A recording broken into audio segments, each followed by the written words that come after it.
നിലവിൽ പ്രവർത്തിച്ചുകൊണ്ടിരിക്കുന്ന ക്വാറികൾ ജൂലൈ 17 മുതൽ നിർത്തിവെപ്പിച്ച നടപടി പുനഃപരിശോധിക്കണമെന്നതാണ് ക്രഷർ ഉടമകളുടെ പ്രധാന ആവശ്യം. കാലാനുസൃതമായി ക്വാറി ക്രഷർ നിയമങ്ങൾ പുതുക്കുന്നതോടൊപ്പം സംസ്ഥാനത്തെ ഭൂപ്രകൃതിക്കനുസരിച്ചുള്ള നിയമമാണ് വേണ്ടതെന്നും ഇവർ ആവശ്യപ്പെടുന്നു. നിലവിലെ നിയമങ്ങൾ വൻകിട കുത്തകകൾക്ക് ക്വാറി മേഖല കൈയടക്കാനുള്ള സാഹചര്യമാണ് ഉണ്ടാക്കുക. ഇത് ചെറുകിട ക്വാറികളെ തകർക്കും.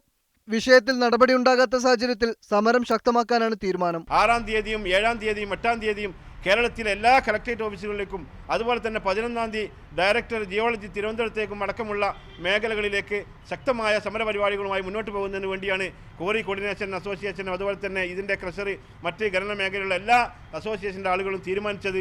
ഗോവ ഫൗണ്ടേഷൻ പോലുള്ള പരിസ്ഥിതി മാഫിയകളാണ് ക്വാറികൾക്കെതിരായ ആരോപണങ്ങൾക്ക് പിന്നിലെന്നും സംഘടനകൾ ആരോപിക്കുന്നു. നാളെ മുതൽ സമരം ശക്തമാക്കുന്നതോടെ നിർമ്മാണ മേഖല പൂർണ്ണ സ്തംഭനാവസ്ഥയിലേക്കാണ് നീങ്ങുന്നത്. അതേസമയം വിഷയത്തിൽ സർക്കാർ തലത്തിൽ ചർച്ചകളൊന്നും നടന്നിട്ടില്ല. ടിപ്പർ ലോറികൾ അടക്കമുള്ളവയും വരും ദിവസങ്ങളിൽ സമരത്തിൽ പങ്കുചേരും. മീഡിയ 1 മലപ്പുറം.